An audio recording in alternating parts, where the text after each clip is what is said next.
थांबा सर. हा ओके. अक्का बबन एक मिनिट अक्का ना बाळा.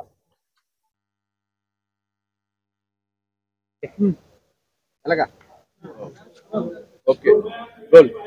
शरद पवार राष्ट्रवादी पक्षाच्या व्यासपीठावर नरहरी झिरवाळ यांची आपण आज कशासाठी आले? आज निष्ठावंतांचा मेळावा. जयंत पाटील साहेब या ठिकाणी उपस्थित आहेत.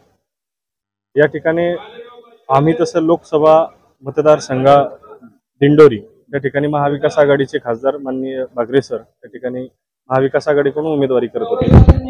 त्यांना आम्ही सर्वांनी मदत करून चांगल्या प्रकारे निवडून आणलं, चांगल्या मतांनी निवडून आणलं. या ठिकाणी आमची सुरुवात, माझी तरी स्वतःची सुरुवात आदरणीय पवार साहेब यांच्या राजकारणातूनच पुढे मी आलेलो आहे. पवार साहेबांचे विचार माझ्यात आहेत, मी त्या पद्धतीनेच चालतो आणि महाविकास आघाडी म्हणूनच आम्ही या ठिकाणी काम करतो. निष्ठावंत आहात, मग तुमचे वडील सदस्य पण होते, त्याच्यामुळे मतदारसंघात त्यांचं बऱ्यापैकी नाव पण होतं. त्याच्यामुळे आम्ही त्यांच्या बरोबर राहूनच त्यांचं काम करून चांगल्या प्रकारे. जयंत पाटील यांची भेट घेतली का? काय म्हणतात? जयंत पाटील साहेबांची भेट घ्यायची आहे. थोडंसं बोलणं झालं, त्यांचं म्हणणं आपण बोलू. भेट का घ्यायची? तुम्ही पक्षात नव्हते का? आता परवाही घेणाऱ्या पक्षात काय?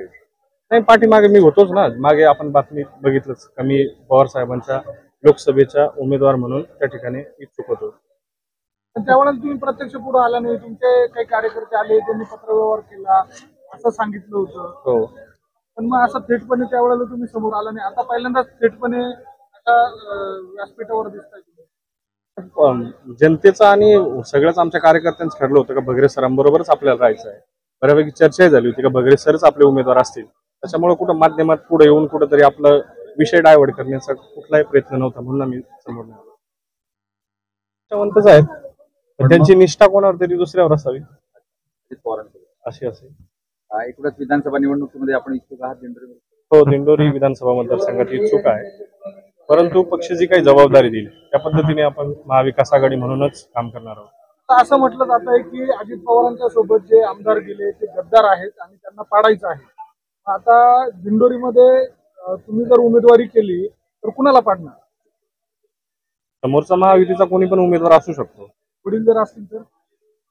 वडिलांच्या विरोधात उभं राहायला काय, मला वाटतं कुटुंब व्यवस्था वेगळी, राजकारण व्यवस्था वेगळी. तर कुटुंबाच्या विरोधात न जाता राजकीयाच्या याने बघितलं तर वडील काय आणि उमेदवार कुठलाही असो, महाविकास आघाडी म्हणूनच काम करू.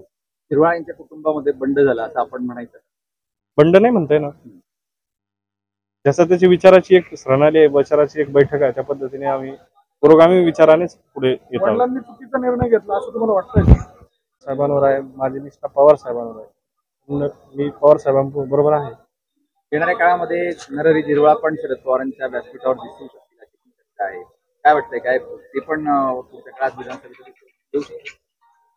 झालं पाहिजे विधानसभेच्या दृष्टीने, तरी साहेबांनी पवार साहेबांच्या व्यासपीठावर आलं पाहिजे. इच्छा ऐकणाऱ्या झिरवाळ यांनी पुन्हा यावं. ते जर आले तर मग ते उमेदवार राहतील का तुम्ही राहतील? नाही, उमेदवार आम्ही आधी समजा आम्ही पक्षाचं लोकसभेमध्ये काम करून एवढं कष्ट घेऊन आधी आमचा विचार व्हावा असं आमचं मत आहे. वडिलांचा नंतर वडिलांचा नंतर लोकसभेला तुम्ही इच्छुक होते, त्यावेळेलाही तुमच्या नावाची चर्चा झाली. हो, मग वडिलांची परवानगी घेऊन त्यावेळेला चर्चेला आले होते की वडिलांची काही परवानगीच घेतली नाही? स्थानिक कार्यकर्ते, नेते, आमचे ज्येष्ठ मार्गदर्शक शेटे साहेब यांच्या मार्गदर्शनाखालीच हे सर्व चाललं होतं. परंतु भगरे सर एक निष्ठावंत कार्यकर्ता आणि त्यांनी जबाबदारी पक्षाचे तालुका अध्यक्ष म्हणून